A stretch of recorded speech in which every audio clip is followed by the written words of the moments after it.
And international news stories in Focus on Africa. This is Focus on Africa from the BBC. I'm Sophie Ikenye. Our top stories. A new deal for Somalia. The country gets $860 million in EU aid. After barely a year in office, can the country's first government in more than 20 years really make this money count? A shooting at a U.S. naval base in Washington. A major security operation is underway.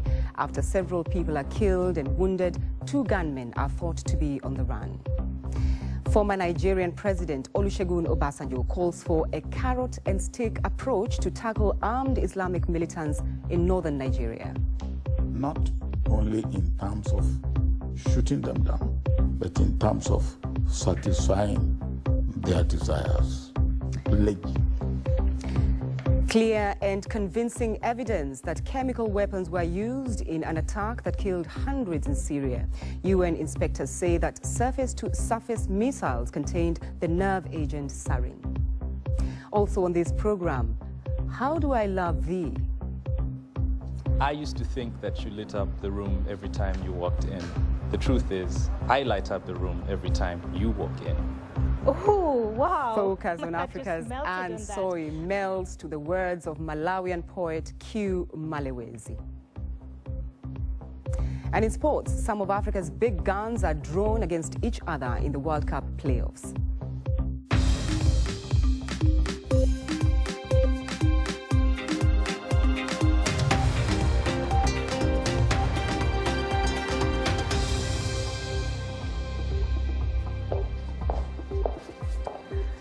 Hello and welcome to Focus on Africa from BBC World News. I'm Sophie Ikenye. Can a new deal mend Somalia's old ways? The European Union has just pledged more than $860 million in aid for the country at a conference in Brussels. The plan is being called a New Deal for Somalia. It is meant to take the country from emergency to recovery in just 3 years. Somalia's President Hassan Sheikh Mahmoud has welcomed the move, but with the Islamist group Al-Shabaab dismissing the conference as a waste of time, can the program lead to real change? Focus on Africa's Lebu Diseko reports. Not long ago, this country was written off as a failed state. Now, a new deal promising nearly $900 million has been pledged for a 3-year reconstruction plan. It focuses on promoting peace and rebuilding the Somali state, ravaged by more than 2 decades of war. The money might come from abroad. The rebuilding process, though, is led by the Somali president and his government. Their authorities are supposed to define their own priorities. Our presence here signifies a new beginning in Somalia's relationship with its international development and donor partners. But we must be mindful that much more remains to be done.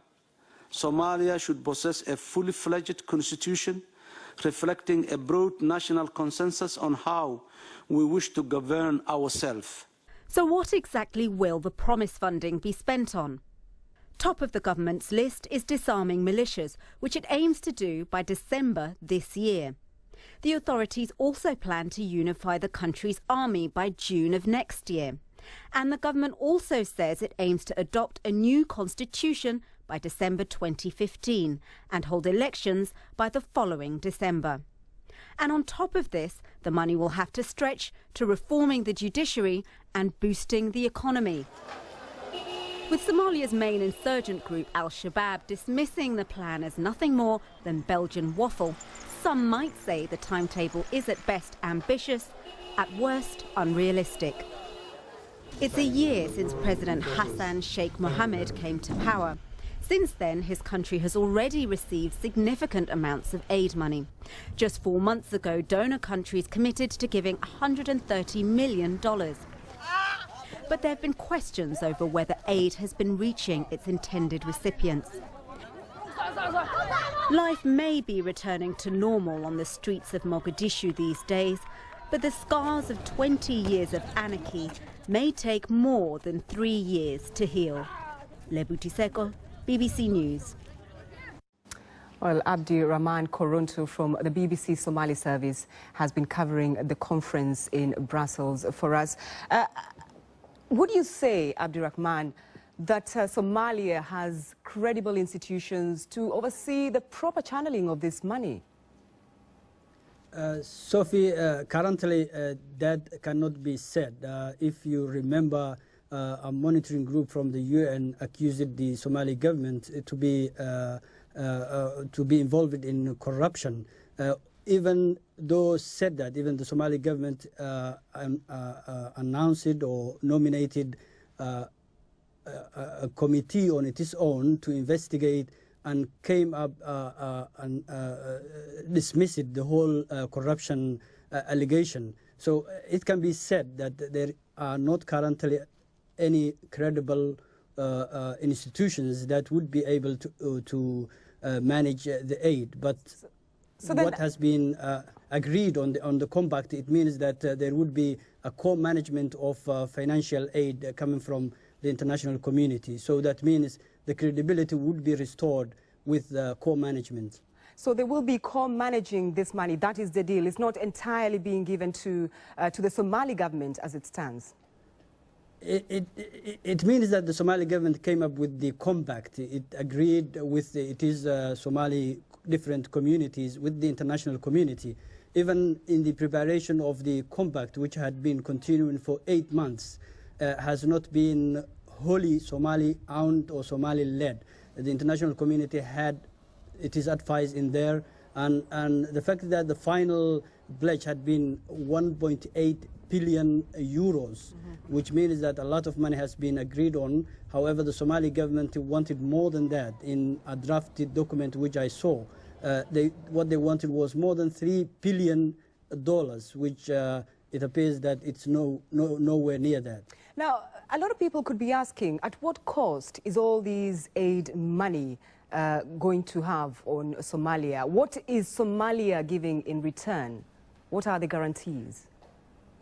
There are no guarantees that Somalia would give something in return. The only thing that one can say is peace and stability. So the whole concept of holding this conference, the New Deal, is that Somalia gets out of the fragility and being a failed state. So the only benefit that Somalia can give is when it gets out of that and becomes very stable and makes sure that insecurity does not go or being exported from Somalia to neighboring countries and beyond. So that could be the only hopeful benefit that the international community might gain from such pledge. So a huge task ahead for Somalia. Abdirahman Koronto, thank you very much for that. Thank you. Let's now take a look at other African and global news. Rwandans have been voting to elect a new parliament. The governing RPF of President Paul Kagame is widely expected to retain its huge majority. The main opposition party, the FDU Inkingi of Victoire Ingabire, is not campaigning. Her supporters say the government has made it impossible for them to officially register as a party. Rwanda is the world's only parliament where women form a majority. More than 50 people have been killed over the weekend in ethnic clashes in central Nigeria. The fighting broke out in Nasarawa State between people from the majority Egon ethnic group and the minority Alago community.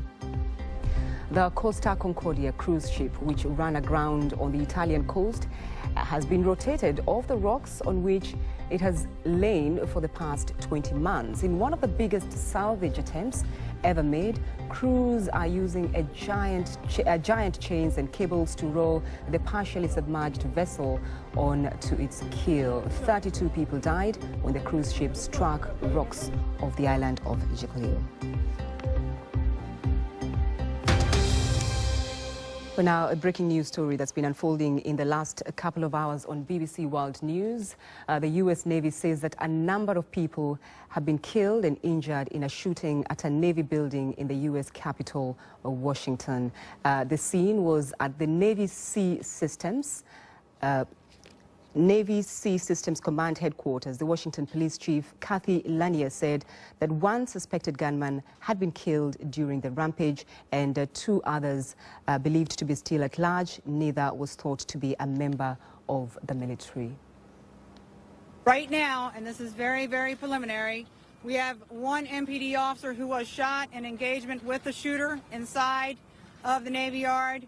We have one shooter that we believed involved in this that is deceased.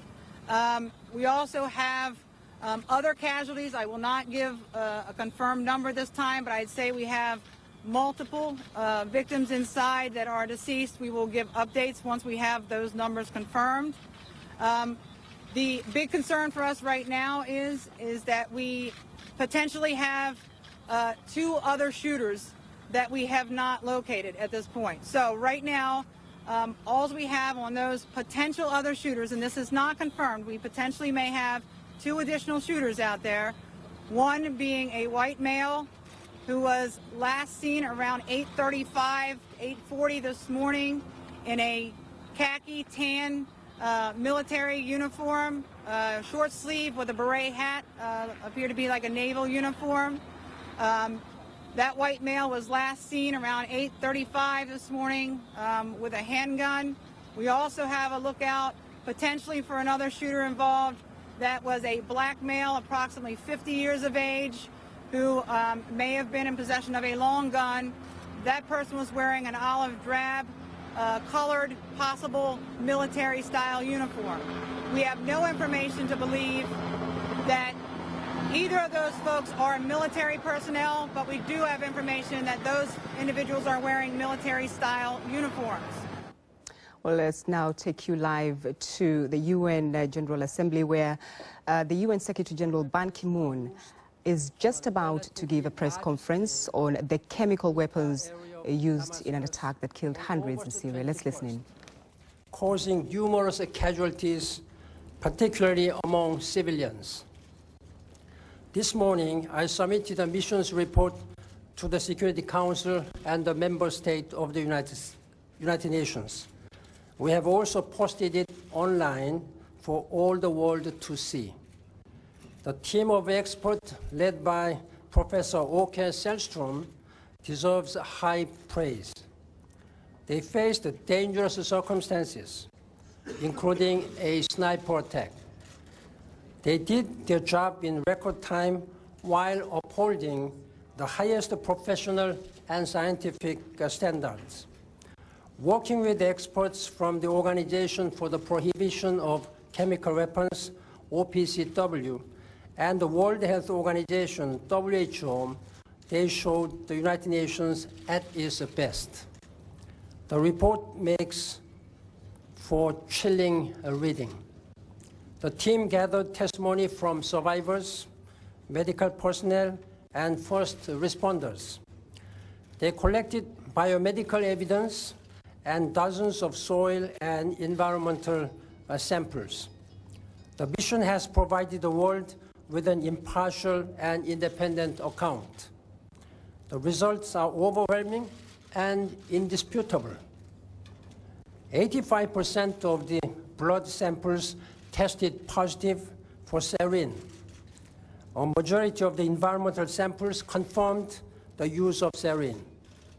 A majority of the rockets or rocket fragments recovered were found to be carrying sarin. The findings are beyond doubt and beyond the pale. This is a war crime and grave violation of the 1925 Protocol and other rules of international law, customary international law. It is the most significant confirmed use of chemical weapons the UN against civilians. Secretary General Ban Ki-moon there, giving a presser on the chemical weapons that were used in an attack that killed hundreds of people in Syria. He says there is clear and convincing evidence. He says most of the samples tested showed that sarin gas had been used. He says the findings are beyond doubt. UN Secretary General Ban Ki-moon there giving a press conference. Now, the former president of Nigeria, Olusegun Obasanjo, has told the BBC that the security crisis in the north of Nigeria calls for more than just military action.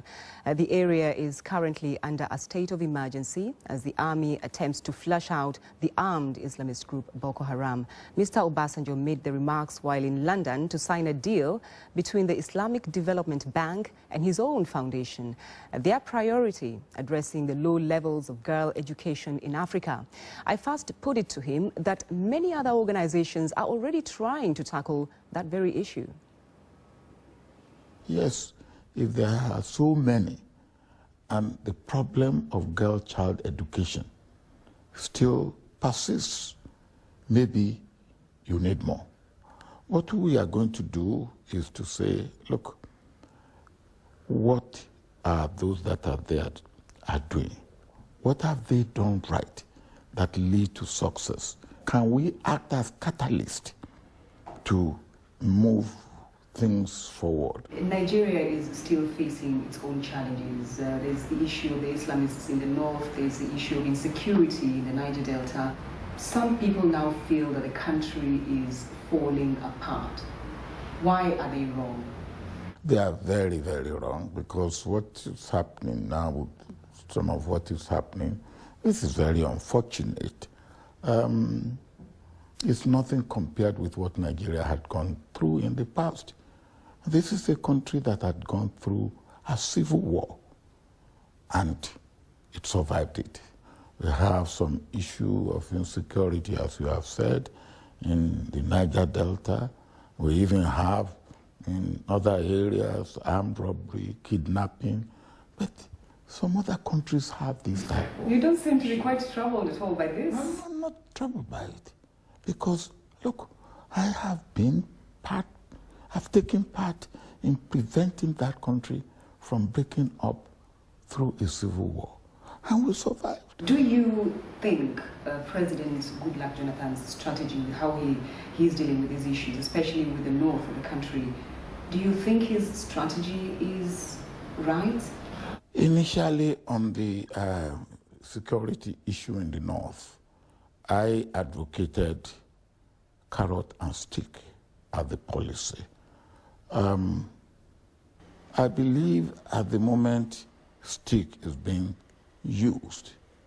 Of course, if we are going to solve the problem, carrot too should be applied. Without using the carrot and stick analogy, what would you do different from what he has already done? Look, if you have young men putting gunpowder around their waist and setting themselves up in flames with detonator, there must be something in it. You need to find out why they are doing it. Is it... Former Nigerian President Olusegun Obasanjo. This is Focus on Africa from BBC World News with me, Sophie Ikenye. A little later in the program, Peter will be here with all the sports news, including Egypt's Al Ahly move a step closer to retaining the African Champions League trophy.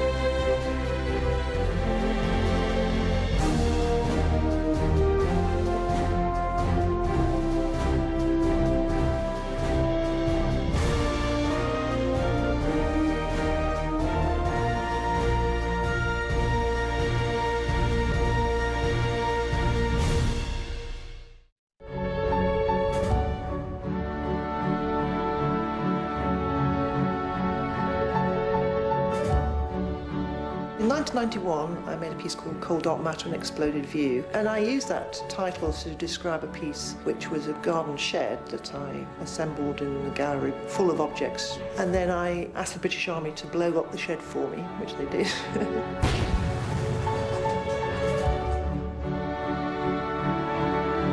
The shed seems like the place full of baggage. I like the fact that it's ubiquitous, it's a depository.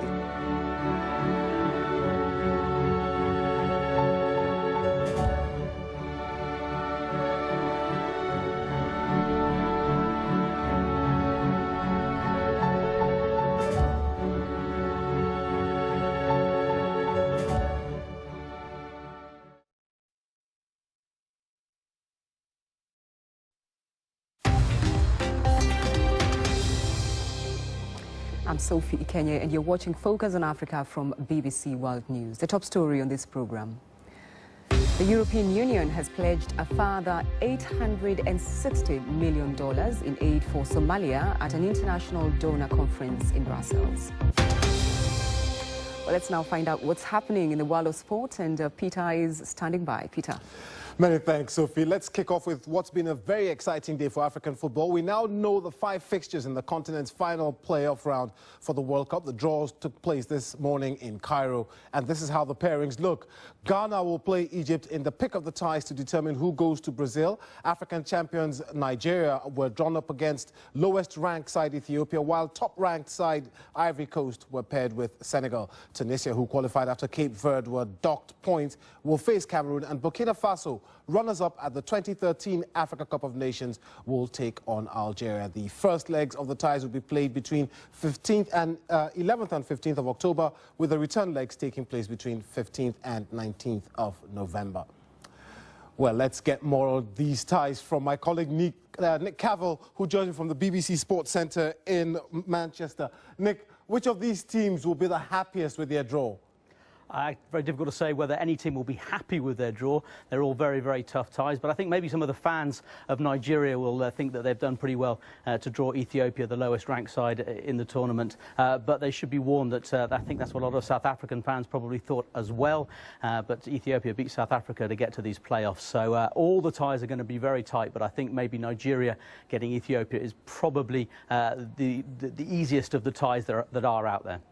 And Ghana-Egypt looks a very juicy playoff game, but it also means one of Africa's top sides will be missing from the World Cup.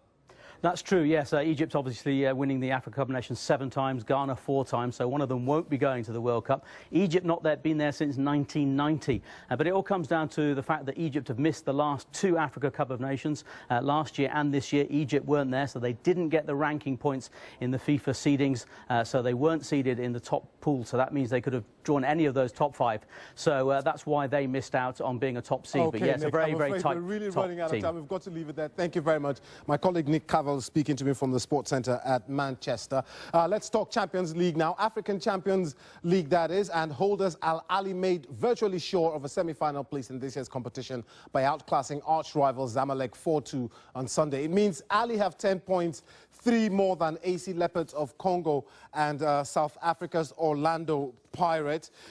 In Group B, Coton Sports of Cameroon confirmed their semi-final berth by forcing a goalless draw away to Ceres Sport in Ivory Coast. Coton Sport will finish second behind Esperance of Tunisia, who were confirmed group winners. And that's your sports. Peter, thank you. Thank you. Now, when was the last time you went to see a poetry performance? Well, in Malawi, it seems audiences are falling in love with the spoken word on stage. Leading the pack of performing poets is Q Malewezi. He was trained as a music producer and songwriter, but recently he's turned his hand to poetry. Focus on Africa's Ansoi went to meet him in Lilongwe. When you think poetry, what comes to mind? Art? Yes. Performance? Yes. Africa? We'll find out from one of Malawi's finest poets, Q Malewezi. What inspired you to become a poet? I used to be in a band as a musician, a drummer, and I also wrote songs for different artists, and I was craving to find a creative way where I can express my thoughts personally and not through anyone else's. And I just find poetry to be a very, very accessible art form. You didn't have to be cool or anything. Anyone can be a poet, and I've seen people from different walks of life just holding on to their identity and who they are and expressing themselves as poets. It's that accessible.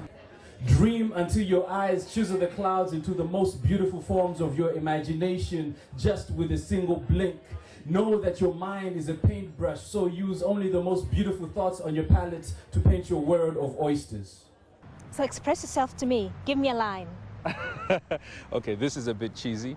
I used to think that you lit up the room every time you walked in. The truth is, I light up the room every time you walk in. Oh, wow. My heart just melted on that. But on that note, has poetry taken you places, would you say? Definitely. I've been fortunate enough to perform at festivals in the region, especially in Sub-Sahara, in South Africa, Zimbabwe, and also Malawi, Lake of Stars Festival. But I'm hoping to perform elsewhere, especially in Europe as well. And it pays good when it does, so yeah. Well, but poetry is not a thing that Africa is known much for. Would you say that it has a place on the continent?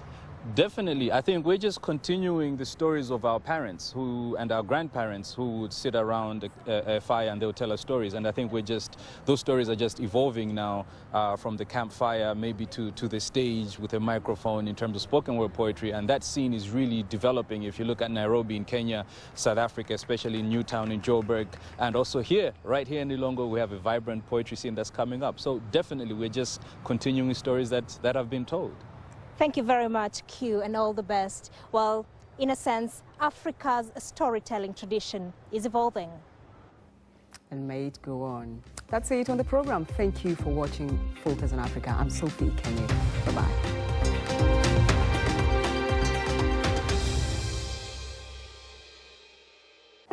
6 dynamic CEOs. Well, Spectre obviously means a lot to me because it's my baby. Challenged by their staff. They really want me to feel the pain. To join the workforce. He has to turn around. Turn around. No, that's right. He's not as quick as the mechanics. And take a fresh look at their business. I learnt more from that than I would from reading any kind of textbook. As they escape from the boardroom. Starts 21st of September on BBC World News. Why this watch? This watch is a witness to words that moved nations. It's dared men faster, further. Worn by luminaries, visionaries, champions. It doesn't just tell time. It tells history. Hello again. We're continuing to see some very stormy weather across 2 particular parts of the world. The first one is in Central America and Mexico, to be precise. We've got 2 areas of cloud converging on the country from either coastline. This area of cloud is the remnants of Manuel, although it's weakened and is continuing to weaken, still bringing heavy rain. This area of cloud is now Tropical Storm Ingrid, recently making a landfall and spilling heavy rain inland across the northeast of Mexico over the coming few days. Whilst we've only got remnants of Manuel near the coast in the west, still some very heavy rain here. Further landslides, mudslides and flooding is likely. Now, Ingrid made landfall earlier on Monday near La Pesca. It could have been a hurricane, possibly the first hurricane to have made a landfall from the Atlantic basin this season. Certainly a significant storm surge with that, and 10 to 20 inches of rain, maybe more in the mountains. Now, we've seen similar amounts of rain across parts of Japan, across Honshu, from this area of cloud, which became Tropical Storm Manyi. The only good thing about this system is that it's been moving very quickly and is now clearing away from Honshu and Hokkaido. But earlier on, many thousands of people had to be evacuated. There was severe disruption to trains and flights, severe flooding as well. The system has now weakened, it has been downgraded and is moving very quickly away. So the weather taking a turn for the much better on Tuesday and Wednesday, where it's likely to be dry across just about the whole of Japan, actually, with some sunshine. So much better weather than we've seen just recently. A chance to dry off, a chance to clear up after all that very heavy rain. Another area of heavy rain, though, has been developing. This area here is going to be developing into the next tropical storm, and chances are it will take more of a westward track, heading towards Manila, the Philippines, into Luzon Strait as well, possibly eventually to Taiwan. That is going to be one to watch, certainly over the coming few days. I like to take a different view on the news. We've led with stories where people have said, you can't do that. It's not a lead story. We've said, well, yes, it is, actually. No, fear not. I'm not going to tell any more rubbish jokes, but I am joined by 3... Complete silence in the gallery. That's when you know things are going well. You can almost sense the producers holding their breath, wondering what's going to happen next. I'm John Sopel. Join me on my show Global on BBC World News.